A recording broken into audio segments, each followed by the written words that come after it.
ഇനിയും മാക്രോ എക്കണോമിക്സിലെ സ്ഥൂല സാമ്പത്തിക ശാസ്ത്രം ടെക്സ്റ്റ് ബുക്കിൽ 8 മാർക്കിന് ചോദിക്കാൻ സാധ്യതയുള്ള ചോദ്യങ്ങൾ നമുക്ക് വിശകലനം ചെയ്യാം. ആദ്യം നാഷണൽ ഇൻകം അക്കൗണ്ടിങ്, ദേശീയ വരുമാനം കണക്കാക്കൽ എന്നുള്ള പാഠഭാഗത്തിൽ GDPയും ദേശീയ വരുമാനവും കണ്ടുപിടിക്കുന്ന 3 മെത്തേഡ്സ് ഷുവറായിട്ട് ചോദിക്കുന്ന ഒരു 8 മാർക്കിൻ്റെ ചോദ്യമാണ്. മിക്കവാറും എല്ലാ പബ്ലിക് എക്സാം ക്വസ്റ്റ്യൻ പേപ്പറിലും നമുക്ക് ആ ചോദ്യം കാണാൻ കഴിയും. Explain different methods or 3 methods of measuring GDP and national income of A country എന്നുള്ള ചോദ്യം. അപ്പം പ്രത്യേകം ശ്രദ്ധിക്കുക, 3 methods: value added method, income method, expenditure method.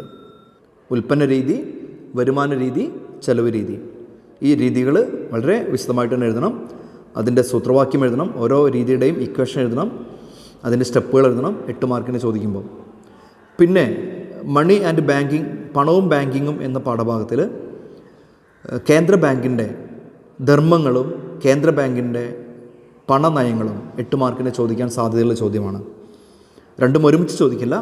ചിലപ്പം കേന്ദ്ര ബാങ്കിൻ്റെ, റിസർവ് ബാങ്ക് ഓഫ് ഇന്ത്യയുടെ ഫങ്ഷൻ, ധർമ്മങ്ങളായിരിക്കാം ചോദിക്കുക, അല്ലെങ്കിൽ കേന്ദ്ര ബാങ്കിൻ്റെ അല്ലെങ്കിൽ സെൻട്രൽ ബാങ്കിൻ്റെ, റിസർവ് ബാങ്ക് ഓഫ് ഇന്ത്യയുടെ പണനയങ്ങൾ, മോണിറ്ററി പോളിസി ആയിരിക്കും ചോദിക്കുക. അത് പ്രധാനപ്പെട്ട ചോദ്യമാണ്.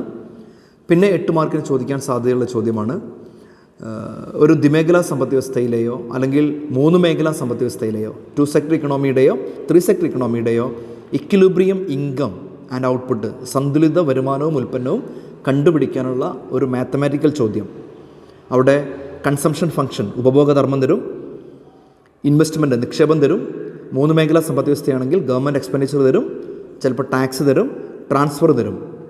എന്നിട്ട് നമ്മൾ ആവശ്യപ്പെടും സന്തുലിത വരുമാനവും ഉൽപ്പന്നവും കണ്ടുപിടിക്കാൻ ആവശ്യപ്പെടും.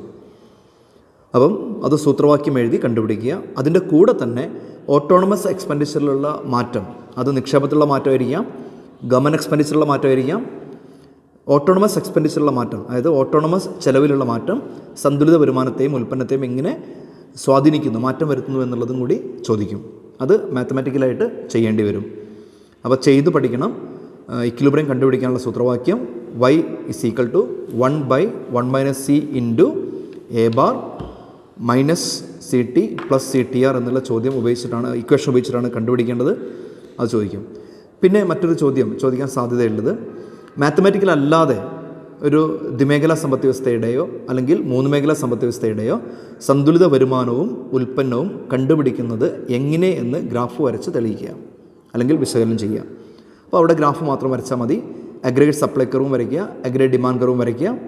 എന്നിട്ട് അതിൻ്റെ ഇക്വിലിബ്രിയം പോയിൻ്റ് അടയാളപ്പെടുത്തുക, അത് എക്സ്പ്ലെയിൻ ചെയ്യുക. അതിൻ്റെ കൂടെ തന്നെ ഓട്ടോണമസ് ചെലവിലെ വർധനവ്, അത് നിക്ഷേപമായിരിക്കാം, ഗവൺമെൻറ് എക്സ്പെൻഡിച്ചർ ആയിരിക്കാം, അതിലെ വർധനവ് എങ്ങനെയാണ് സന്തുലിത വരുമാനത്തെയും ഉൽപ്പന്നത്തെയും സ്വാധീനിക്കുന്നത്.